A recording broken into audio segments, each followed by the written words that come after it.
कई बार ऐसा होता है हमारे साथ कि किसी रास्ते पे हम निकलते हैं तो वहाँ आजू बाजू की बिल्डिंग देख करके हमें लगता है कि यार कितना डेवलपमेंट कितने कम समय में हो गया है।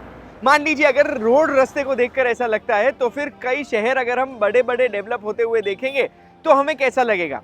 जैसे लास वेगस, दुबई पहले कुछ भी नहीं थे, लेकिन आज वो दुनिया के सबसे बड़े शहरों में से एक है। ऐसी अपॉर्चुनिटी गुजरात में हमें मिली है। आप सही समझे हैं, मैं बात कर रहा हूँ धोलेरा शहर की। धोलेरा एक pre planned special investment region है और आज के वीडियो में हम उसी की बात करने वाले हैं। इसीलिए अहमदाबाद से धोलेरा जाने वाले एक्सप्रेसवे के अहमदाबाद के छोर पर हम आज खड़े हैं। तो इसीलिए अगर आप जानना चाहते हैं कि धोलेरा की ग्राउंड रियलिटी है क्या, कितना इन्वेस्टमेंट हुआ है वहां पे, क्या इंफ्रास्ट्रक्चर है, किन किन कंपनीज ने अपनी फैक्ट्री सेटअप की है, कैसी प्रॉपर्टीज है, क्या डेवलपमेंट है, फ्यूचर का प्लान क्या है, आगे इन्वेस्ट हमें करना चाहिए कि नहीं करना चाहिए, तो उसके लिए ध्यान से सुनना। मैं आपको एक बात कहूं,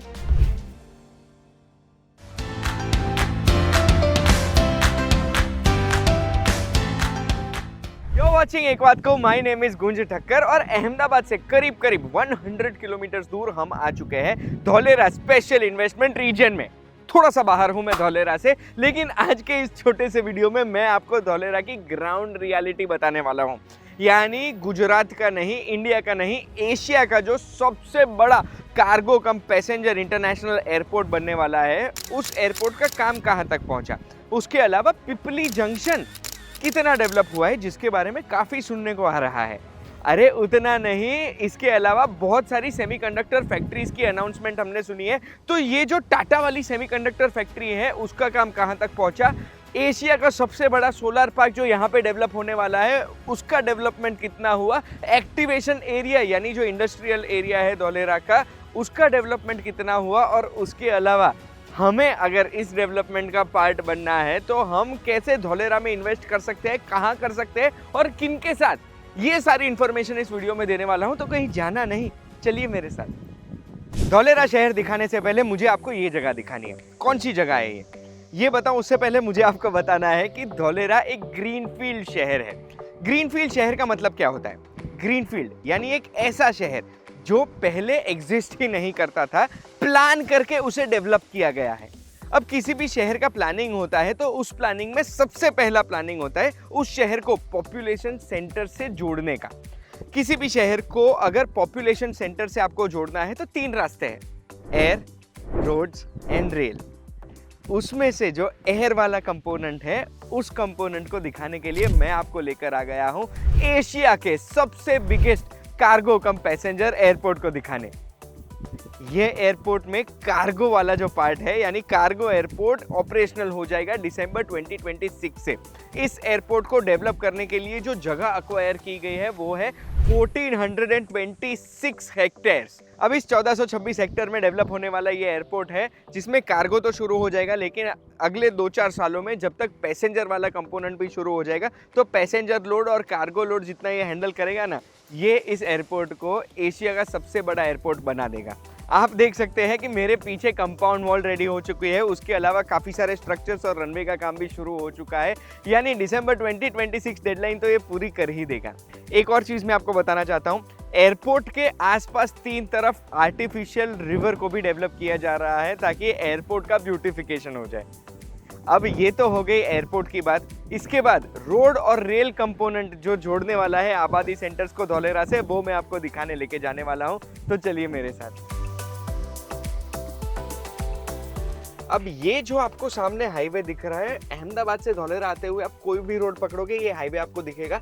ये है अहमदाबाद धोलेरा एक्सप्रेसवे, जो और नजदीक से दिखाने के लिए मैं आपको लेके जाने वाला हूँ। कनेक्टिविटी नंबर 2 जो शुरू होने वाली है एयरपोर्ट से भी पहले, और वो है अहमदाबाद धोलेरा एक्सप्रेसवे की कनेक्टिविटी। मैं खड़ा हूँ डायमंड सर्कल पे, डायमंड जंक्शन पे, जिसे पिपली जंक्शन भी कहा जाता है।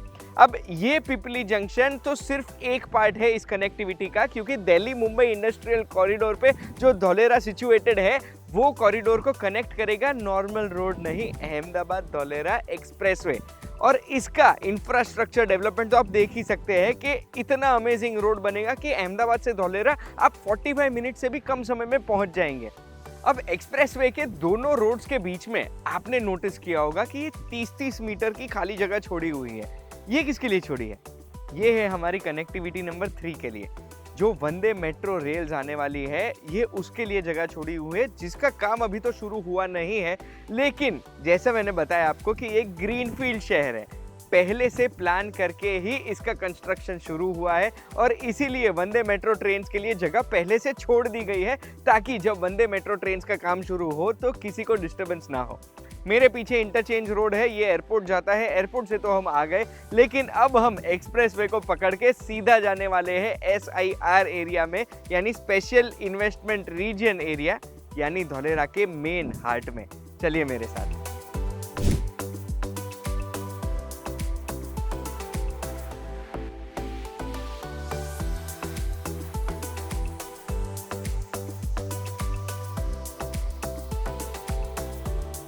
अब हम आ चुके हैं धोलेरा के सबसे डेवलप्ड एरिया में, जिसे कहते हैं धोलेरा का एक्टिवेशन एरिया। इस एक्टिवेशन एरिया की खास बात क्या है? सबसे पहले मेरे पीछे आप देख रहे हैं, ये 6.5 किलोमीटर लंबा artificially created river front area है, जो मनोरंजन के लिए बनाया गया है यहाँ के लोगों के लिए, जो लोग यहाँ मूव होंगे। उसके अलावा साइकिलिंग ट्रैक है, रोड के दोनों तरफ ट्रीज प्लांट किए हुए हैं। इतना ही नहीं, आपको यहाँ पे 2 टाइप के रोड्स दिखेंगे, 55 मीटर बड़े और 70 मीटर बड़े रोड्स भी यहाँ दिखेंगे। पूरे धोलेरा में आपको एक चीज दिखेगी कि पूरे सिटी में अंदर डक्टिंग के थ्रू वाईफाई केबल से लेकर इलेक्ट्रिसिटी केबल्स और दूसरे सारे इंपॉर्टेंट केबल्स डक्टिंग से ही ये पूरे शहर में ट्रांसफर किए गए, ताकि केबल रोड के ऊपर ना आए। इंफ्रा डेवलपमेंट तो देख लिया आपने, बट ये इंफ्रा यूज करेगा कौन? तो उसके लिए मैं आपको बताना चाहता हूँ, यहाँ पे जो इंडस्ट्रीज डेवलप हो रही है। टाटा सेमीकंडक्टर प्रोजेक्ट के बारे में हम सब ने सुन लिया है, जिसमें हजारों करोड़ रुपए इन्वेस्ट करने वाली है टाटा। इसका काम फुल फ्लेज्ड शुरू हो चुका है, जो मेरे पीछे आप देख सकते हैं। रिन्यू की एक फैक्ट्री ऑलरेडी थी, जिसका फेज 2 भी शुरू हो चुका है, यानी वो भी यहाँ पे काम फुल फ्लेज चल रहा है। बहुत सारी ऐसी इंडस्ट्रीज है जो इंडस्ट्रीज डेवलप करने के लिए धोलेरा को अपना हब बनाना चाहती है, और वो डेवलप होने में बस अभी कुछ ही सालों का समय रह चुका है। धोलेरा स्मार्ट इन्वेस्टमेंट रीजन, इसको स्मार्ट बनाता है इसका इंफ्रास्ट्रक्चर। बिकॉज ये प्री प्लान शहर है, तो पूरे शहर की सारी चीज़ों को कनेक्ट कर दिया गया है एक ही सेंट्रल लोकेशन से, जिसका मतलब है कि यहाँ पे कहीं पानी भर गया है, या फिर कोई सीवेज सिस्टम में प्रॉब्लम है, या फिर कहीं इंटरनेट नहीं आ रहा, CCTV में प्रॉब्लम है, कहीं भीड़ इकट्ठा हो गई है, कहीं एक्सीडेंट हुआ है, कोई भी चीज़ है पूरे शहर की, वो सारी इंफॉर्मेशन पहुँचेगी इस शहर के ब्रेन में, यानी ABCD बिल्डिंग में, जो मैं आपको दिखाने वाला हूँ। अपना ध्यान, दिमाग और अपना पूरा कंसंट्रेशन यहीं रखना, क्योंकि मैं आपको बहुत ही कम समय में बहुत सारी चीजें दिखाने वाला हूँ। मेरे पीछे जो 2 रोड्स है, ये दोनों 55-55 मीटर के रोड्स है, जिसके बीच में जगह ऑलरेडी मोनो रेल के लिए अलॉट की गई है। यहाँ पे आपको दिखेगा एक सर्विस रोड के बगल में आपको दिखेगा साइकिलिंग और जॉगिंग ट्रैक।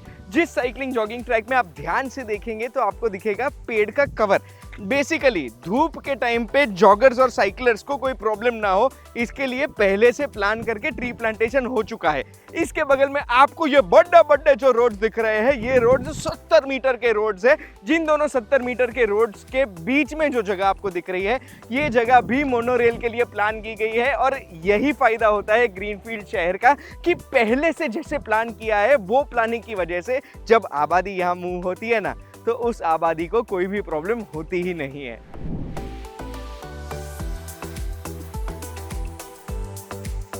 धोलेरा में एक हॉस्पिटल, एक स्कूल और होटल का काम भी शुरू हो चुका है।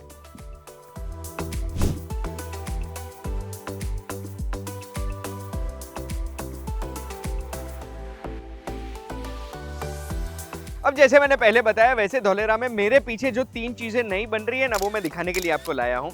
सबसे पहला बन रहा है यहाँ 192 बेड का हॉस्पिटल, एक गवर्नमेंट स्कूल और एक फायर स्टेशन। ये तीनों चीजें कंप्लीट हो जाएगी मार्च 2026 तक। जैसे हमारे बॉडी को हमारा ब्रेन कंट्रोल कर सकता है, यानी ब्रेन डिसाइड करता है कि हमारा बॉडी क्या करेगा, और ब्रेन को पता लगता है कि बॉडी में कहाँ प्रॉब्लम है, वैसे धोलेरा का ब्रेन मेरे पीछे है। ये है ABCD बिल्डिंग, यानी धोलेरा का एडमिनिस्ट्रेटिव कंट्रोल टावर, जहां से पूरा धोलेरा शहर आप एक्सेस कर सकते हैं। धोलेरा शहर के सारे सेंसर, सारी स्मार्ट चीजें कनेक्ट होती है अंडरग्राउंड आकर इसी बिल्डिंग से। और ये बिल्डिंग एडमिनिस्ट्रेटिव सेंटर है धोलेरा का, जहां से आपको धोलेरा से रिलेटेड सारी इंफॉर्मेशन, सारी चीजें मिल जाएगी। बेसिकली ये धोलेरा का ब्रेन है।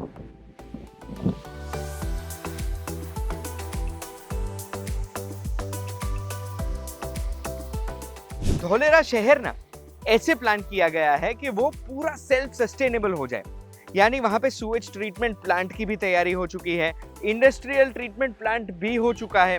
इसके अलावा अपनी खुद की एनर्जी भी धोलेरा खुद प्रोड्यूस करेगा।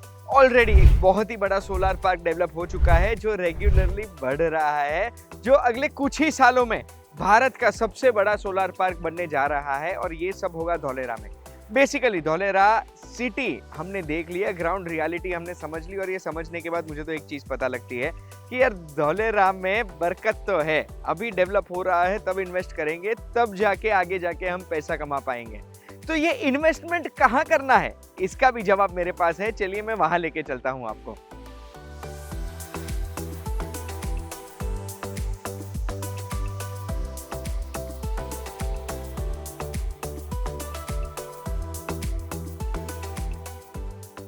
धोलेरा घूमने के बाद मेरा क्वेश्चन तो बहुत ही सिंपल है, कहाँ पे इन्वेस्ट करके हमें बेस्ट रिटर्न मिल सकता है और कहाँ पे इन्वेस्ट हमें कौन से पर्पस के लिए करना है। और ये सारे सवाल मैं पूछने वाला हूँ नेस्टोरिया के को फाउंडर मिस्टर धीरज शर्मा से। अब धीरज जी से मिले उससे पहले मैंने उनकी ऑफिस देखी, तो एक चीज मैंने जो नोटिस की ना नेस्टोरिया की ऑफिस में, वो मैं आपको बताना चाहता हूँ। यहाँ पे कॉन्फ्रेंस रूम का नाम संतुष्टि है, सारी केबिन का नाम प्रेम खुशी है। अरे लॉयर्स जहाँ बैठते हैं, लॉयर्स की केबिन का नाम सेवा है, which tells a lot about this company। और यही सारे सवालों का जवाब मैं धीरज जी से पूछना चाहता हूँ कि ये कल्चर आता कहाँ से है। देखो मेरा सवाल तो सिंपल था कि यार धोलेरा में हमें कहाँ इन्वेस्ट करना चाहिए। इसका जवाब हमें धोलेरा में ही मिल चुका था, आपने ध्यान नहीं दिया होगा। धोलेरा में हम जहां जहां गए हमने एक ही कंपनी के होर्डिंग्स देखे। कौन सी कंपनी? नेस्टोरिया ग्रुप। अब नेस्टोरिया ग्रुप की खासियत यह है कि वो सिर्फ स्पेशलाइज करते हैं धोलेरा SIR में ही, मतलब उनका मेन कोर बिजनेस है धोलेरा SIR, विच मीन्स कि धोलेरा के बारे में उनसे ज्यादा एक्सपर्टीज किसी के पास नहीं होगी। और इसीलिए मैं उनके अहमदाबाद के SG हाईवे के इस्कॉन क्रॉसरोड्स के पास वाली ऑफिस पे आया हूं, जहां आके मुझे कई सारे नंबर्स पता लगे उनके बारे में। पिछले 5 सालों में 5000 से ज्यादा हैप्पी कस्टमर्स उनके रह चुके हैं, 40 से ज्यादा प्रोजेक्ट्स उन्होंने कंप्लीट किए हैं और पूरे धोलेरा के सारे गांव में उनके पास छोटे बड़े इंडस्ट्रियल रेसिडेंशियल एनए किए हुए प्लॉट्स ऑलरेडी इन्वेंट्री में है। और इसीलिए मैं यहां पर आया हूं उनके किसी रिप्रेजेंटेटिव से मिलने, जो मेरे सवालों का जवाब दे और मुझे दिखा सके कि धोलेरा में मुझे कहां इन्वेस्ट करना है। तो चलिए मेरे साथ। फाइनली मुझे टाइम दे दिया है धीरज शर्मा जी ने, जो नेस्टोरिया के को फाउंडर है। Thank you so much sir हमें टाइम देने के लिए। अब मैं आपको बताना चाहता हूं कि मैं धोलेरा घूमा, आज पूरा मैंने देखा और मैं तो काफी इंप्रेस हुआ हूं धोलेरा में जो डेवलपमेंट हुआ है उसके साथ, और धोलेरा में जो इंफ्रास्ट्रक्चर डेवलप हुआ है। लेकिन उसके साथ साथ जब मैं यहाँ ऑफिस में आया ना आपके पास, तो मुझे आपकी कंपनी नेस्टोरिया के बारे में थोड़ा पता लगा कि इतने सारे कस्टमर्स, इतने सारे प्रोजेक्ट्स आप 5 साल में कर चुके हैं। 60 से ज्यादा एम्प्लॉइज है सर के। तो सर मुझे यही जानना है कि 5 सालों में इतना सारा काम आपने किया कैसे? गूंज, वैसे तो इसका आंसर जो देना मेरे लिए बहुत टफ है, लेकिन फिर भी मैं इसका मुझे एक आंसर आता है माइंड में कि रास्ता मिलता गया और हम चलते चले गए। हमें आज खुद नहीं पता हम कैसे आ गए। और हम लोग फोकस थे कि हमें धोलेरा पे काम करना है, हमें यहाँ काम करना है, हमें इतना पता था। लेकिन हमें ये नहीं, खुद को भी नहीं पता कि हम पिछले 6 साल में शुरुआत 1 करोड़ से एक इन्वेस्टमेंट स्टार्ट किया था और आज हम इतना प्रोजेक्ट करके और आज यहाँ तक पहुँच गए। ये हमें खुद को भी आइडिया नहीं। तो सर अगर मेरी इंफॉर्मेशन सही है तो मुझे ये पता है कि आप सिर्फ धोलेरा में काम करते हैं और कहीं काम नहीं करते। इसकी वजह क्या है? एक्चुअली कभी मौका ही नहीं मिला हमें। हम धोलेरा के अलावा हमें कुछ और समझ में ही नहीं आता। हमें ऐसा लगता है कि अगले 20 साल, पिछले 5 साल से when we started working Dholera और टिल नाउ, और मुझे ऐसा लगता है अगले 20 साल तक मुझे ऐसा लगता है कि शायद हम धोलेरा से बाहर जा ही नहीं पाएंगे। धोलेरा में ही इतना काम है। अभी ये तो हमें ऐसा लगता है कि हमने बहुत कम किया है। अगले 20 साल धोलेरा में इतना काम है कि आप सोच भी नहीं सकते। वाह। तो सर मुझे ये बताइए कि इतने टाइम धोलेरा में स्पेंड करने के बाद आपको धोलेरा के बारे में क्या पसंद है? What is the most unique thing about Dholera? बहुत टफ क्वेश्चन है। आप पूछेंगे क्या नहीं पसंद है। मतलब आज मैं अगर बात करूं धोलेरा के बारे में, तो धोलेरा एक ऐसा शहर बन रहा है सबसे पहले तो I really appreciate to our government, जिन्होंने एक ऐसा शहर बनाने का प्लान किया और जिसके ऊपर we are blessed, we are lucky कि हम लोग उस पर काम कर रहे हैं। ये सिटी इंडिया का first fully hitech greenfield industrial smart city बन रहा है। एंड प्लानिंग की अगर बात करूं तो जिस तरीके से प्लानिंग गवर्नमेंट ने की थी, सबसे बड़ी चीज़ है कि प्लानिंग एंड एग्जीक्यूशन दो अलग अलग चीज़ हैं। जैसी प्लानिंग हुई थी वैसे काम यहाँ पर हो रहा है। हम बात करें आज वहाँ पर, जैसे कि आपने देखा वहाँ का इंफ्रास्ट्रक्चर देखिए, आप वहाँ रोड देखिए, 22.5 स्क्वायर किलोमीटर का अप्रोक्स एरिया बन के तैयार हो चुका है, जिसमें आपने देखा है कि कितने अच्छे तरीके से उसको प्लान किया गया है, कितने अच्छे तरीके से सीवरेज वहाँ बनाए गए हैं। एंड आपको देखिए जो सबसे अलग चीज़ है, जैसे कि आपने पूछा क्या पसंद है, मैं बात करता हूँ, ये इंडिया का पहला एक ऐसा शहर है जहाँ पर आर्टिफिशियल इंटेलिजेंस आपको देखने के लिए मिलेगी। आपको इलेक्ट्रिसिटी पोल के ऊपर वाईफाई राउटर्स देखने के लिए मिलेंगे, जो मुझे ऐसा लगता है इंडिया में तो कहीं पर भी नहीं है, जो मैंने तो कभी शायद कहीं देखे ही नहीं है। एंड इसके अलावा आपने अक्सर सिटीज़ में देखा होगा तारों का जाल, जो यहाँ मैं समझता हूँ कहीं दूर दूर तक भी कभी ना तो अभी आपको 22.5 स्क्वायर किलोमीटर में देखने के लिए मिला और ना आगे मिलेगा, जिस तरीके से नए नए टीपीज़ में आगे प्लानिंग जैसे होगी।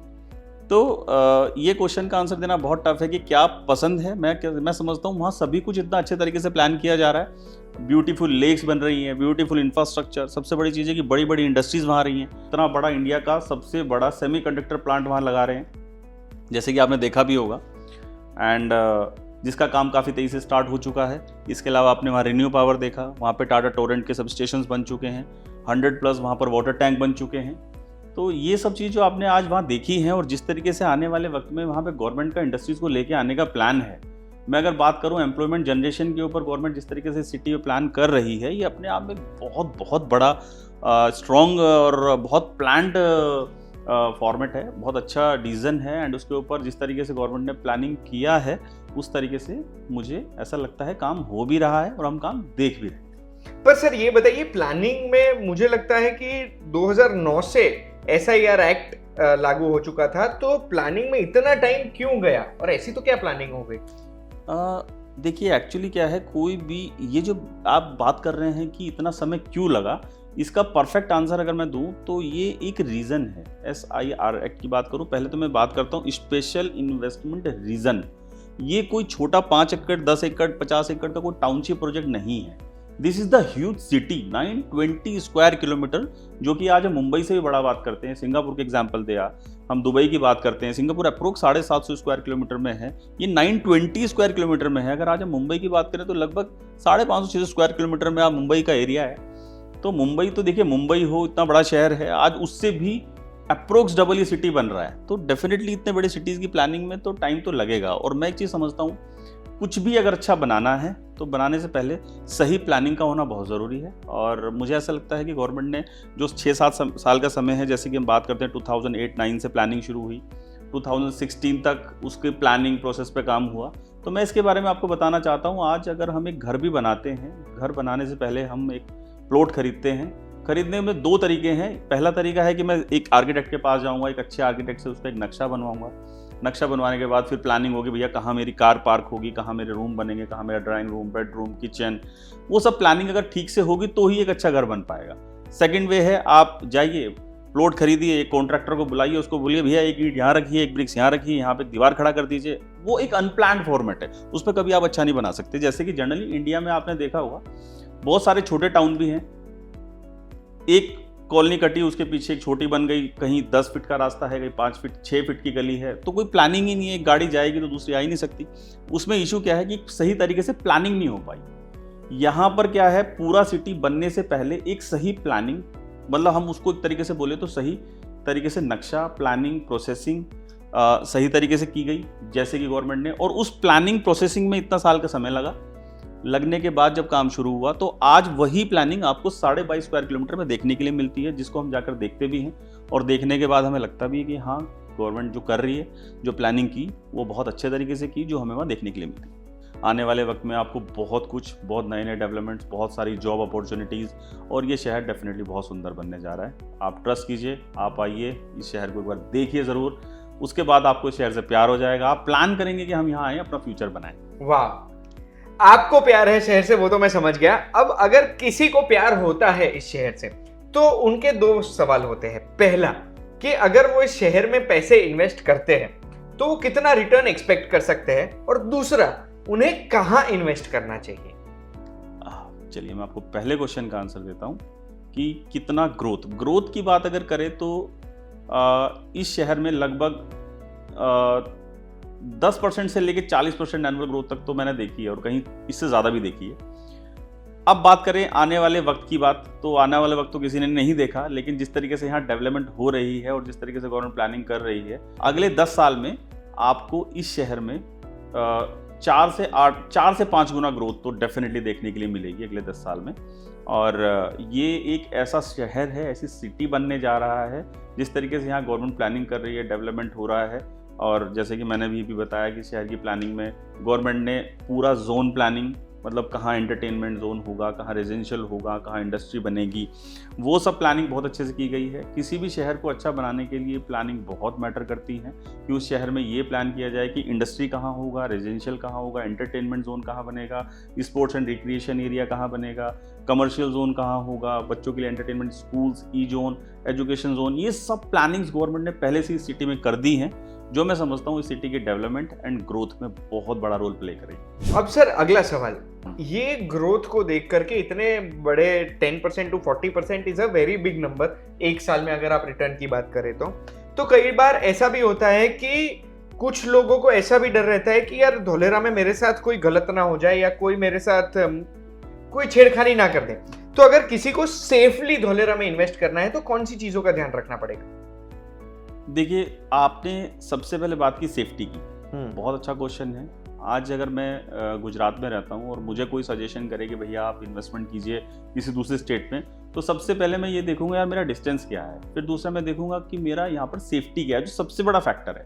अगर मैं आज बात करूँ तो वी आर लकी कि हम गुजरात में रहते हैं, और धुलेरा मतलब एंटायर गुजरात में एक लैंड ग्रैबिंग एक्ट है जहाँ पर प्रॉपर्टी पे एनक्रोचमेंट करना इम्पॉसिबल है, और ये सब तो मैं समझता हूँ टेंशन माइंड में लेना ही नहीं चाहिए, यहाँ पर ऐसा कुछ देखने के लिए नहीं मिलेगा। लेकिन दूसरा मैं बात करूँगा, हम कहीं पर भी प्रॉपर्टी खरीदें धुलेरा में, सबसे पहले मैं आपके व्यूवर्स को एक चीज़ बोलना चाहूँगा, आप किसी से भी प्रॉपर्टी खरीदिए, आप किसी भी कंपनी के साथ इन्वेस्टमेंट कीजिए, सबसे पहले कुछ चीज़ों के ऊपर बड़ा ध्यान रखिएगा। ये जैसे कि सबसे पहले आप डॉक्यूमेंट जरूर चेक कीजिए, NA, NOC, title clear report, proper registry, ये सब डॉक्यूमेंटेशन अच्छे से चेक कीजिए। और मैं स्पेशली आपके व्यूवर्स को ज़रूर बोलना चाहूँगा, कहीं पर भी इन्वेस्टमेंट कीजिए, ये माइंड में ज़रूर रखिए कि आपने जो भी प्रॉपर्टी खरीदनी है उसका जल्द से जल्द रजिस्ट्री भी कराना है।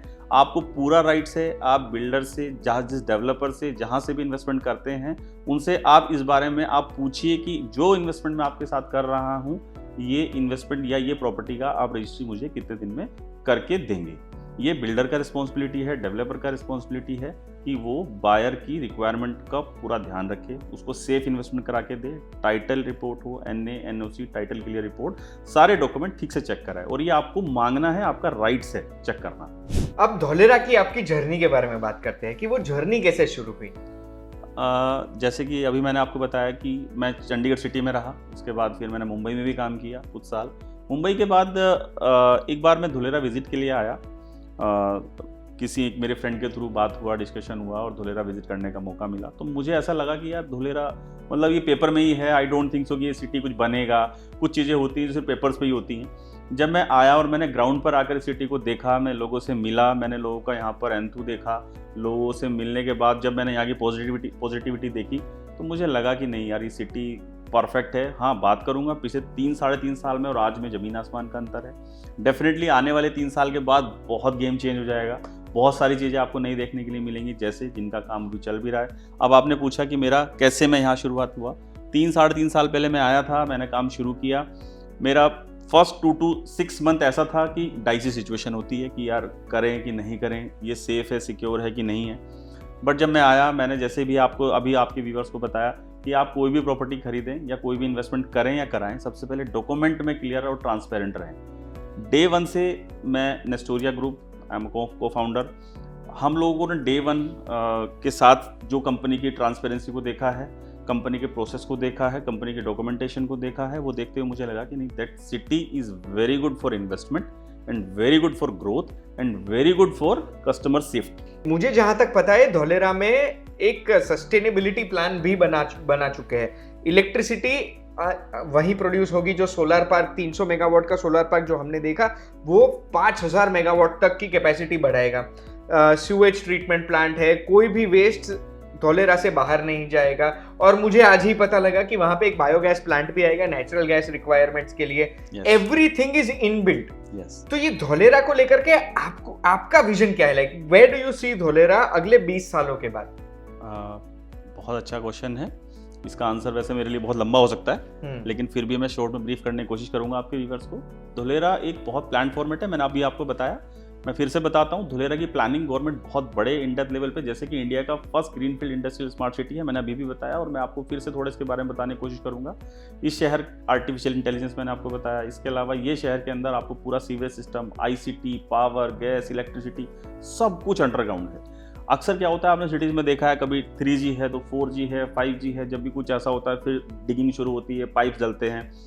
अक्सर क्या होता है, इस तरह की डिगिंग में कहीं ना कहीं हमारा ही रेवेन्यू लो है, हमारा ही लॉस है, हम टैक्स पे करते हैं, सड़कें बनती हैं फिर खुदती हैं। यहाँ पे गवर्नमेंट ने क्या किया है, पहले से ही प्लानिंग किया है कि आने वाले 20 साल, 30 साल, 40 साल तक, चाहे आज 5G है, कल 10G हो, 20G हो, 50G हो, गवर्नमेंट ने पहले से प्लानिंग करके रखा है कि आने वाले वक्त में आपको सड़क खोदने का जरूरत नहीं पड़ेगा। उसका प्लानिंग पहले से करके चले हैं। एंड इसके अलावा पूरे सिटी के अंदर, जैसे मैंने बताया, वायर पूरा अंडरग्राउंड सिस्टम पूरा तैयार किया गया है। इसके अलावा पानी पूरे शहर के अंदर क्लीन वाटर के लिए WTP वाटर ट्रीटमेंट प्लांट पहले से बना दिया गया है। पूरे शहर का प्लानिंग बहुत इन डेप्थ लेवल पे किया गया है। एंड इसके अलावा सीवरेज ट्रीटमेंट प्लांट पहले से तैयार किया गया है। इसके अलावा हम बात करते हैं सोलर पार्क, जो कि जिसको हम आज बोलते हैं कि जो बिगेस्ट सोलर पार्क जो आज बनाया गया है, उसके लिए बात करें 5000 इलेक्ट्रिसिटी जो आज जो फ्यूचर में करेगा, आज अप्रोक्स 350-450 मेगावाट इलेक्ट्रिसिटी जनरेट करता है। आने वाले वक्त में सिर्फ और सिर्फ धोलेरा के लिए उतना इलेक्ट्रिसिटी का अरेंजमेंट किया गया है जितना पूरा बिहार स्टेट के लिए इलेक्ट्रिसिटी लगता है। वाह! तो उतना सिर्फ धोलेरा के लिए, but definitely it's a very good planning for a Dholera city. ये एक रीज़न इसलिए है क्योंकि आने वाले वक्त में आपको बड़ी बड़ी इंडस्ट्रीज देखने के लिए मिलेगी। C295 defence aircraft manufacturing plant आने का प्लान है। एंड इस तरीके से और काफ़ी बड़ी बड़ी इंडस्ट्रीज यहाँ आपको आने वाले 10 साल, 15 साल, 20 साल के अंदर देखने के लिए मिलेगी। तो गवर्नमेंट ने बहुत इन डेप्थ लेवल पे, बड़े डीप लेवल पे प्लानिंग किया है कि आने वाले वक्त में ना हमें पानी की प्रॉब्लम हो, ना हमें इलेक्ट्रिसिटी का प्रॉब्लम हो, ना हमें रोड इंफ्रास्ट्रक्चर का प्रॉब्लम हो। रोड के साइज इतने वाइड हैं, उसके बाद भी मेन हाईवे जो अभी बन चुका है, जिसका इनोग्रेशन बहुत जल्दी ही होने वाला है, अगर आप उस पर भी जाएंगे, उसमें भी देखे जाएगा, तो उसमें भी प्लान बी गवर्नमेंट ने Day 1 रखा। दैट इज वेरी अप्रिशिएट जिसको किया जाए। उसमें क्या है कि रोड के साथ में जो आप बात करेंगे 250 मीटर का एक्सप्रेसवे जो बनाया गया वाइड, एंड उसके अलावा बैकअप प्लान भी रखा गया है कि आने वाले 20 साल, 30 साल, 40 साल में कभी उस रोड को वाइड भी करना है तो भी कोई किसी तरह का इंक्रोचमेंट कोई ना कर सके और हम उस रोड को वाइड भी कर सके, ट्रैफिक मैनेज किया जा सके। वाह! नहीं, धोलेरा देख करके मैं तो इम्प्रेस हो गया, लेकिन उससे ज्यादा मैं इम्प्रेस हुआ हूँ सर से बात करके। उनका विजन, धोलेरा का विजन और धोलेरा के बारे में आपने जो हमें बताया धीरज जी, उससे मैं इम्प्रेस हो गया हूँ। थैंक यू सो मच, आपने हमें टाइम दिया और धोलेरा के बारे में इतनी सारी information the. Thank you so much. देखिए, आपको अगर कोई भी क्वेश्चन है तो आप कमेंट में पूछ सकते हैं। अगर डायरेक्टली सर से पूछना चाहते हैं या उनकी टीम में जितने मेंबर्स हैं उनसे पूछना चाहते हैं तो स्क्रीन पे दिए गए नंबर पे कॉल करिएगा। ये वीडियो से धोलेरा के बारे में अगर मैंने आपको कोई नई जानकारी दी है तो बस ऐसे वीडियोस देखते रहिएगा। हम फिर मिलेंगे। धन्यवाद। Thank you. Thank you so much sir. Thank you.